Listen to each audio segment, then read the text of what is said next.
नमस्कार, मी Smita Potnis. Marathi sci-fi story हबमध्ये आपल्या सगळ्यांचं स्वागत. आजपासून आपल्या कथा अभिवाचनाला सुरुवात होईल. कथा क्रमशः असणार आहेत. मराठी विज्ञान कथेचे भीष्म पितामह ज्यांना म्हटलं जातं ते डॉक्टर बाळ फोंडके यांची कथा आपण प्रथम घेत आहोत. त्यांच्या कालवलय या कथेचं अभिवाचन मी स्मिता पोतनीस आपल्या पुढे सादर करत आहे. आपल्या आयुष्यात आपल्याला कितीतरी माणसं भेटतात. किती काळ कोण आपल्याबरोबर असेल हे जसं आपल्याला माहीत नसतं, तसं कोण कधी कुठून आपल्याला भेटेल हेही माहीत नसतंच. असंच कोणी भेटलं आणि आपल्या मनात रुतून राहिलं आणि ती व्यक्ती संपर्कात राहिली नाही तर मन त्या व्यक्तीचा शोध घेत राहतं. या कथेत बघूया आपण कोण कोणाला कसं भेटतं ते. कथेचं नाव आहे कालवलय. लेखक डॉक्टर बाळ फोंडके, अभिवाचक स्मिता पोतनीस. कालवलय. माझ्या टेबलावरचा बझर वाजला तशी मला थोडीशी चिडच आली.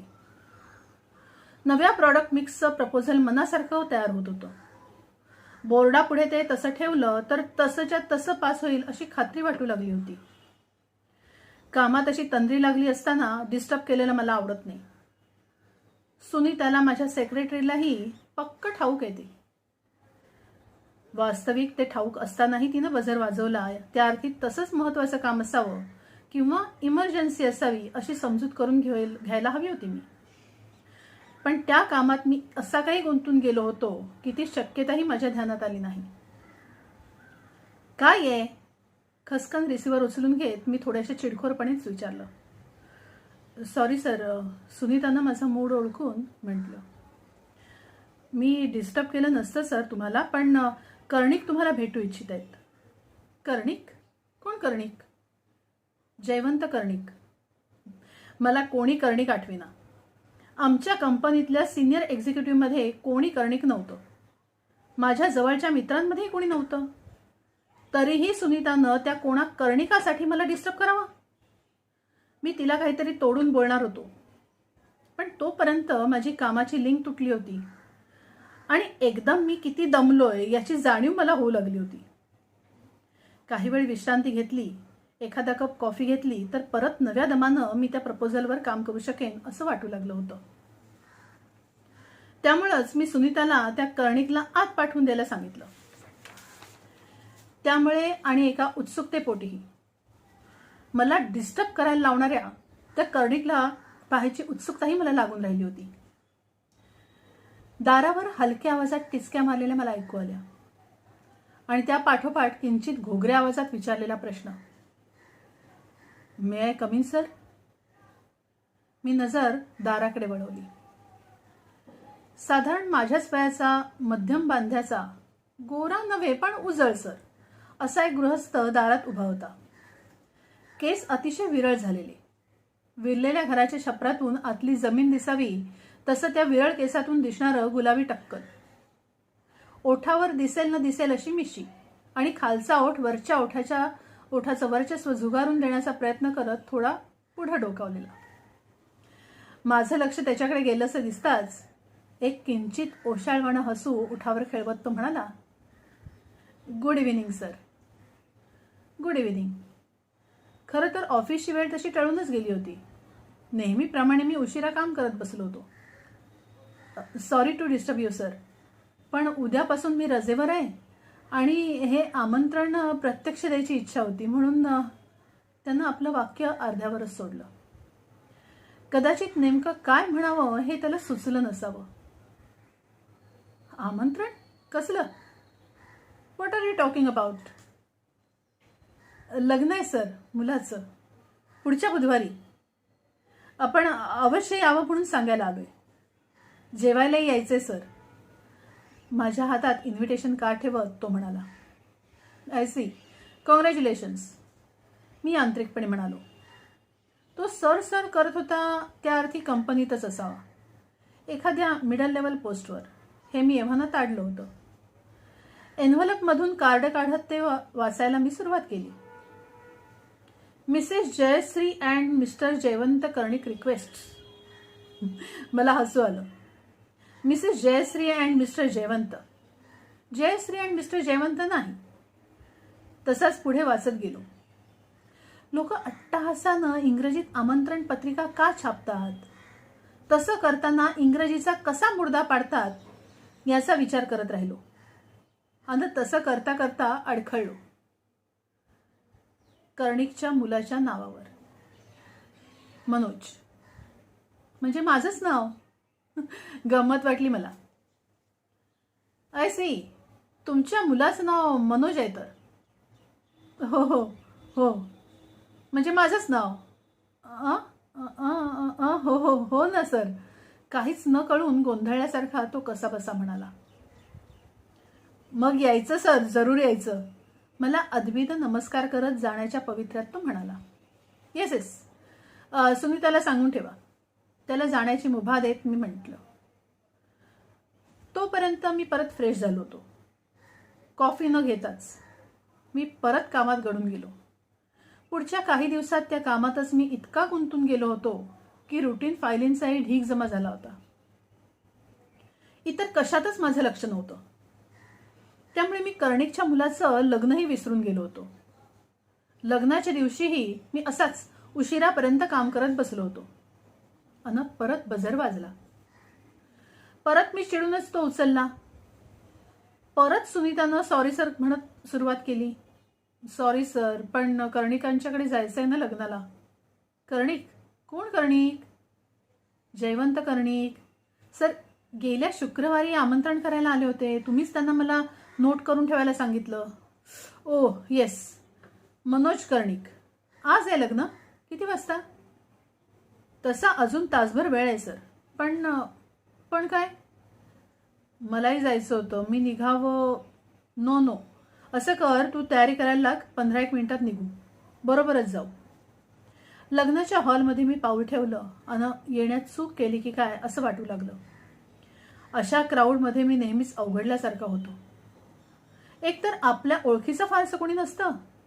असतात ते आपले ज्युनियर कलिग. ते तिथेही तुमच्याशी 2 हात अंतर ठेवून ऑफिसात असल्यासारखेच वागतात. तुम्हालाही त्यांच्याशी जास्त सोशलाइज होता येत नाही. मला पाहताच कर्णिक घाईघाईनं पुढं आला. भटजीला तसंच थांबवून ठेवत. कसल्या तरी धार्मिक विधीत तो गुंतला होता. तो तसाच अर्धवट टाकत तो लगबगीनं माझ्या स्वागताला आला होता. मला अधिकच एम्बॅरेसिंग झालं होतं. गर्दीतून वाट काढत कर्णिक मला सर्वात पुढे सोफा सेट ठेवले होते तिथं घेऊन गेला. मला बसवत आणि कोणाला तरी माझी सरबराई करण्याची ऑर्डर देत क्षमा मागत तो परत बोहल्याकडे पळाला. घटका भरत आली होती. मी हातात कोंबल्या गेलेल्या कोल्ड्रिंकचे घुटके घेत आजूबाजूच्या ओळखीचे चेहरे कोणते आहेत ते पाहू लागलो. माझा ज्यांच्याशी नेहमी संपर्क येत असे कोणी दिसेनात. कदाचित त्यांच्या दृष्टीनं कर्णिक फारच ज्युनियर असावा. मी आल्याचं म्हणूनच त्याला अतिशय अप्रूप वाटलं असावं. तसे इतर कंपनीत कधीतरी पाहिलेले चेहरे दिसत होते. मला पाहताच तोंडावर ओशाळवाणं हसू आणत होते. पण तरीही त्या गर्दीत मी एकटाच होतो. आजूबाजूला निर्विकारपणे निरीक्षण करण्याशिवाय मला उद्योग नव्हता. भटजींनी तेवढ्यात मंगलाष्टकं सुरू केली. मी उठून उभा राहिलो. मधून मधून यांत्रिकपणे हातात कोणीतरी कोंबलेल्या अक्षता साधारण बोहल्याच्या दिशेने फेकत राहिलो. पण माझं मन कुठंतरी वेगळ्याच ठिकाणी होतं. आजूबाजूला पसरलेल्या त्या गर्दीला पार करून माझी नजर पलीकडे जात होती, त्या हॉलच्या बाहेर. अकस्मात ताशा चौघडा वाजू लागला. टाळ्यांचा कडकडाटही ऐकू आला. नवरा नवरी एकमेकांना माळ घालून आता पुढच्या विधीच्या तयारीला लागले होते. हातातल्या उरल्या सुरल्या अक्षता फेकून हात झटकत मी परत बसलो. तोच, या मनोजच्या आई. मला उद्देशून कर्णिकांचा आवाज आला. मी उठून नमस्कारासाठी हात जोडता जोडताच परत कर्णिक म्हणाले, आणि हे आमचे मॅनेजिंग डायरेक्टर केळकर साहेब. माझ्या तोंडातला शब्द अर्ध्यावरच राहिला. हॉलच्या बाहेर इतस्ततः भटकणारं माझं मन खाडकन परत मी असलेल्या जागी आलं. स्वतःला, आजूबाजूला, गर्दीला विसरून मी एकटक कर्णिकच्या बायकोकडे, मनोजच्या आईकडे पाहत राहिलो. जयश्री? नकळत माझ्या तोंडून तिचं नाव बाहेर पडलं आणि तेवढ्यात मी कुठं आहे लक्षात येऊन मी पटकन बाई म्हणालो. वा साहेब, आमंत्रण पत्रिकेवरचं नाव व्यवस्थित लक्षात ठेवलं आहेत, कर्णिक म्हणाला. साहेबांची मेमरी म्हणजे. त्याचा गैरसमज दूर करण्याचा यत्किंचितही प्रयत्न न करता मी परत त्याच्या बायकोकडेच पाहत राहिलो. परत माझ्या नकळत मी विचारून गेलो, जयश्री रेळे, तुम्ही पूर्वीच्या जयश्री रेळेच ना? हो, पण आपल्याला. तिच्याऐवजी कर्णिकनंच माझ्या प्रश्नाचं उत्तर दिलं. पण त्याला वाटलेलं आश्चर्य त्याला व्यक्त करण्याचा पुरा अवसर न देता मीच परत विचारलं, जयश्री रेळे, जयश्री द्वारकानाथ रेळे, म्हणजे तुम्ही मुंबईला ताडदेवला राहत होतात, चिखलवाडीच्या जवळपास, आणि जहांगीर आर्ट गॅलरी काळ्या घोड्याच्या आसपास कुठेतरी नोकरीला. छे छे, यावेळी जयश्री म्हणाली. तिचा आवाज कानावर पडताच मी परत चमकलो. तोच आवाज. इतक्या वर्षानंतर मी तो ऐकत होतो, पण माझी खात्री होती तो आवाज माझ्या आठवणीच्या कप्प्यात कुठंतरी खोलवर रुतून बसला होता, कधीही पुसल्या न जाणाऱ्या कॉम्प्युटर मेमरीसारखा. छे छे, आम्ही मुंबई सोडली तेव्हा मी जेमतेम 9 वर्षांची होती, अजून शाळेतच होती. नोकरी कुठली करणार? खरं तर मी कधीच नोकरी केली नाही. पण ताडदेवला राहत होता ना तुम्ही? काही आठवत नाही आता, कारण बरीच वर्ष झाली. तिथून वडिलांची बदली झाली, आम्ही इंदूरला गेलो, तिथंच राहिलो. हो हो, आमचं लग्न इंदूरलाच झालं, कर्णिक घाईघाईनं म्हणाला. पण तुमचं पूर्वीचं नाव जयश्री द्वारकानाथ रेळे, खरं ना? हो, ते बरोबर. पण तुम्हाला माझं पूर्ण नाव कसं कळलं ते समजत नाही. अगं, तुला आठवत नसेल. साहेबांची आणि तुझी पूर्वी कधीतरी भेट झाली असेल. कदाचित मामा साहेबांना तुझ्या वडिलांना साहेब ओळखत असतील. नाही, त्यांची माझी तशी ओळख नाही. पण यांना मात्र पूर्वी नक्की भेटल्याचं आठवतंय, तेही मुंबईतच. पण ते कसं शक्य आहे? मी तर 10 वर्षांची होती, त्यानंतर मुंबईत गेलेलीच नाही. तीच भाषा, मी होती गेलेली, बोलण्यातला तो खास ढंग, आणि तरीही माझी ओळख नसल्याचं सांगते आहे. याचा अर्थ ते पत्र आणि त्या पत्राचा त्या व्यंकटरामननी सांगितलेला अर्थ योग्य होता तर, खरा होता तर. ऐसी माझाच काहीतरी गोंधळ उडाला असला पाहिजे. नावासारखी नावं असतात. मी काहीतरी थातूरमातूर बोलत सारवा करत म्हणालो. तसं करणं भागच होतं, नाहीतर कर्णिकला मी काय एक्सप्लेनेशन देऊ शकलो असतो. शिवाय मी एवढं तिला टक लावून पाहत असतानाही, तिच्या ओळखीच्या खुणा सांगत असतानाही तिच्या चेहऱ्यावर मला ओळख असल्याचं पुसटचं चिन्हही दिसलं नाही. त्यानंतर कर्णिकनं आणि जयश्रीनं आग्रह केला म्हणून मी जेवायला थांबलो. यांत्रिकपणे घास तोंडात घेऊन सगळत राहिलो, पण नजर सतत जयश्रीचा पाठलाग करत होती. माझं लक्ष नाहीसं पाहून ती माझ्याकडे पाहते की काय हे आजमावत राहिलो. कदाचित कर्णिक समोर जुन्या ओळखीची अशी आठवण देणं तिला इष्ट वाटलं नसेल, पण त्याच्या अपरोक्ष ती मला त्या ओळखीची काही खूण देईल असं वाटून मी सतत तिला निहाळत राहिलो. पण तिनं तशी पुसटशीही चाहूल लागू दिली नाही. मुलाच्या लग्न समारंभात वरमायत तनमनानं मिरवेल तशी मिरवत राहिली. मी तिथं असल्याचा जणू तिला पत्ताच नव्हता. नवऱ्याचा बॉस म्हणून जेवढं माझं आदरातिथ्य करणं आवश्यक होतं ते तिनं केलं होतं. आपलं कर्तव्य पार पाडलं होतं. आता ती परत आपल्या विश्वात रममाण व्हायला मोकळी झाली होती. तिथून निघताना तिचा निरोप घेण्याच्या निमित्तानं परत एकदा तिला सामोरं जावं असं मला वाटत होतं.